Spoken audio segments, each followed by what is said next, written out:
If you're expecting a bunch of guru fluff and get-rich-quick garbage, you've come to the wrong place. This show is the no bullshit real deal. No bullshit real deal. I'm Larry Harbolt, and they call me the real deal. Welcome to my show.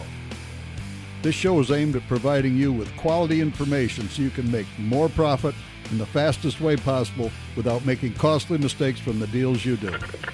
Let's get started. Hello, everyone. You know, I've had a lot of podcasts I've done. This is number 200. And today I thought I would talk about how to recognize what you're trying to buy before you make your offer. You know, recently I've had several discussions with students of mine who are having difficulties getting seller financing terms on every property that they're trying to buy. Well, that is something you have to realize. You're not going to get seller financing terms on every deal. Now, maybe I've done a poor job of explaining what properties will be the best candidates that you're going to have at least a 50-50 chance of getting some type of seller financing terms. Remember I talk about what is the highest and best use of every property? Well, this has a lot to do with it. This goes hand in hand with it. So, you know, I've talked about this numerous times on previous podcasts, and I've mentioned that when a student calls me and they want my help putting together a deal, these are students that have come through my Never Step Into a Bank Again 4-day training. When they call me to have me help them put together a deal that they're working on, the first thing I want to hear coming out of their mouths is, what are your plans if you are successful buying this property? That I have to know. That's a critical thing. Do you plan to wholesale the property or assign the purchase agreement? Do you plan to fix it and sell it retail? Or do you plan to fix it and keep it as a long-term rental? The reason for that is every property of these different types, you figured the numbers differently. And I've talked about that numerous times, but I'm going over it again. You see, for me to be able to help that student to get the best seller financing deal, I'm going to have that information, because that information, it's critical. So you may be asking, why is that so important? Well, first of all, getting seller financing terms on every deal, it's just not going to happen. You can't do it on every deal. Now, I've never thought that getting seller financing terms was the only way to buy property, but I do believe getting seller financing terms is the best strategy when you're trying to buy any property you plan to keep long-term for many years. You see, getting seller financing terms, it's not the best way to create a deal if you plan to immediately transfer the property or the purchase agreement to another investor. See, this is basically useless because you know the investor that you're going to flip the contract to, they're probably going to want to pay cash. Now, the only way that I would try and get seller financing terms on a deal I planned to flip the contract was if I knew the investor I was flipping it to, and they would be willing to live up to what the seller and I had agreed to and pay every month, like I stated. But here again, what do they plan to do with the property? So you got to figure out exactly what you're going to do with that property. Now, if you plan on fixing and selling it retail, that's a whole different can of worms, because the person that is going to take your contract or you're going to resell to, they're probably going to pay cash in most cases. Why? They're only going to own it for 2 or 3 or 4 months. They're going to put a lot of money into it. They're going to try and resell it to get their money back. These are things you need to think about. That's why I'm saying it's almost useless trying to get seller financing terms on houses you're going to flip the contract or you're going to buy, fix, and sell retail. Because if you're going to buy, fix, and sell it retail yourself, you're only going to own it for a few months. Just different things to think about. Now, if you plan to fix and keep the property as a rental, see, I believe that would be the best candidate for you to get long-term seller financing. See, I personally wouldn't waste my time trying to get seller financing terms on any property if my plans were to flip the property or to fix and sell it retail. Why? Let's go through the effort of trying to get long-term seller financing when you'll only control or own a property for a very short period of time. It just doesn't make sense. The only deals that it would make sense on, trying to get seller financing terms, would be any property that you're planning to keep for many years. See, houses you plan to flip, your purchase agreement, or houses you plan to quickly fix and sell retail, they aren't usually the type of deals where you'll get any type of success trying to get seller financing terms for a long period of time. You might be able to get it for a year or two, but now you put yourself in a box. You don't necessarily want to do that. Now, if you're looking at a house you plan to sell retail, as soon as you get the property fixed and repaired, it wouldn't make much sense to try and get seller financing terms on a deal you've only had 3 or 4 months.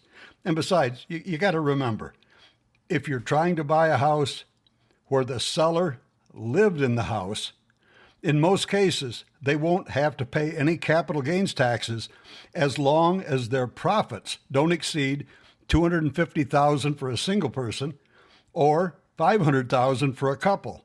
This is because of IRS Section 121. So it only makes sense when you fix a property the sellers don't live in. I don't care if they live next door.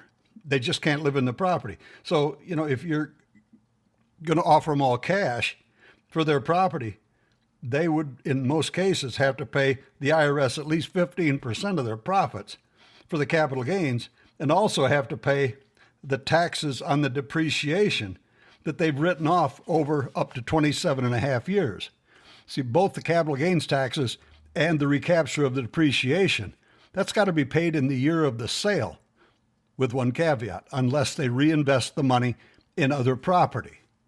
If they plan to put the money in the bank, then they're going to pay the capital gains taxes. So, if you can convince the sellers to accept long-term seller financing, they would only have to pay the capital gains taxes on the 12 payments you send them every year. I've talked about this numerous times. This is just some of the reasons I wanted to go over this information about getting seller financing terms, because it makes more sense when you're trying to buy a property where the sellers do not live in it. See, I believe it would be a waste of your time to try and get seller financing terms on any property where you plan to flip the contract or you're going to fix it and sell it retail. Now, at my 4-day Never Step Into a Bank Again training, I go over not only these reasons in depth, I go over all of the reasons why you want to know exactly what you plan to do with the property. This is critical.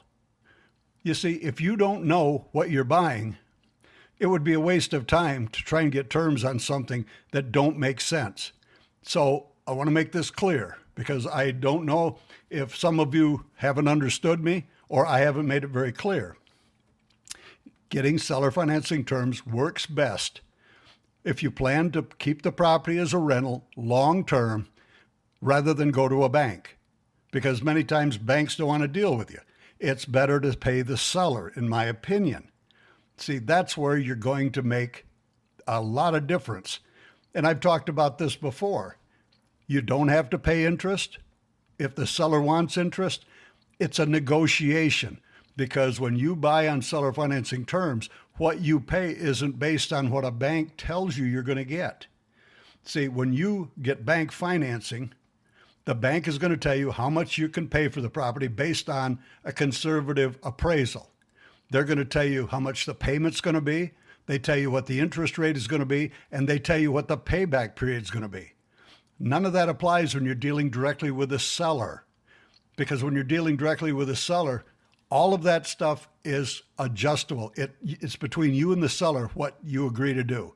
You don't have to pay interest. You don't have to pay a lot of things if you and the seller can agree on that. That's why this is so important, to recognize what it is you're buying before you make your offer. Don't try to get seller financing terms on every deal. It just isn't going to work. And all it does, it sets the students up for disappointment. So I wanted to go over this again, because there's no need to get upset. If you're trying to do it on every property you come across, it's not going to work. But if you try and do it on rental properties where the owner did not live in the property, it makes far more sense because many of these people are more advanced in years and they might want the income. Because you've got to remember, I've talked about this dozens of times. If you bought a property when you're 30 years old, you paid for it for 30 years. You're 60 years old. At 60 years old, you're starting to think about retirement. You're starting to think about getting Social Security. You're thinking about a pension that you've got from where you've worked. How about giving them another, like a pension check, the payment on the house to enhance their retirement years? It's a good way to always go in, if you're going to buy it and keep it as a rental, thinking seller financing terms. The others, I say don't waste your time because it's not going to be the best use of your time doing that. So, it's all about what you're looking at, how you're doing the deal, but try to do the deal that's going to be best for you. Because why sit there and waste your time talking to a seller when you have little or no chance of putting a deal together? You see, the key to the success in getting seller financing terms, it's experience. And the experience is going to be your best teacher. So those of you that don't have the experience, you have lack of experience because you've never done those type of deals, learn from somebody like me I've got over 40 years sitting at kitchen tables doing deals. Why not use my experience and eliminate years of doing no deals or bad deals? It just doesn't make sense. So I hope you'll think about joining me at one of my 4-day Never Step Into a Bank Again trainings. See, when you sign up, I'm going to send you all of my manuals, the extra bonuses, including the accompanying audios. I'll send it to you immediately so you can start learning.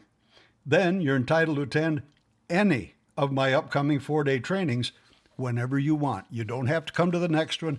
You can come to the one that fits into your schedule. I'm offering you a unique chance to learn what others don't teach. Think about it. If you have an interest in learning what I've got to teach, you can go to my website, LarryHarbolt.com. You can sign up for one of my upcoming trainings, or if you need some financial help, you can email me at LarryHarbolt@gmail.com, and let's discuss what I'm willing to do for you. See, I'm currently helping many other people with a payment plan, so if you need my help, please contact me. But get signed up. Things are going to change rapidly because of what's happened over the last few months. With what I teach, it's going to be monumental to your future. Well, and don't forget, either way you sign up, you get my courses and the 4-day training that you can repeat 2 more times for free. Yeah, now, if you choose the payment plan, I just want to let you know the entire payments total has to be paid in full before you can attend the boot camp. But let's talk about what I can do to make it affordable for you. And if you'd like me to email you my 31-page lesson that I've got called Unwrapping the Mystery of Subject 2, it's free. All you got to do is email me at LarryHarbolt@gmail.com, request a copy, and I will email it to you. And please continue to let me know what I'm sharing with you every week has value, and also please suggest other subjects that you'd like to hear more about. So, my friends, that's going to about wrap up this episode for this week. I hope you found some value from today's topic, and I invite you to head over to LarryHarbolt.com and register to keep up to date with my tips and ideas to help you become a better real estate investor. Now, if you're not already registered, head over to LarryHarbolt.com/register to get access to my free phone script on how to negotiate with sellers over the phone. Be sure to tell a friend and leave me a review on the podcast player that you're using to listen to me now. You see, your reviews help me to know that the information that I'm providing to you, it's valuable for you. And be sure to check out my courses, articles, and available trainings on my website, and watch for my Facebook Live posts that I do every few days. And be sure to check out my coaching program at MakingBiggerProfits.com. MakingBiggerProfits.com. It's an affordable plan to help people who can't afford to pay the long dollar, but it is a coaching program that I'm doing, and it's helping a lot of students. So Having said that, I hope you all have a great week. And until next time, this is Larry Harbold. Thanks for listening to the Real Deal Podcast with Larry Harbold. To learn more about investing in real estate, head on over to LarryHarbold.com and register for his educational tips and articles delivered by email.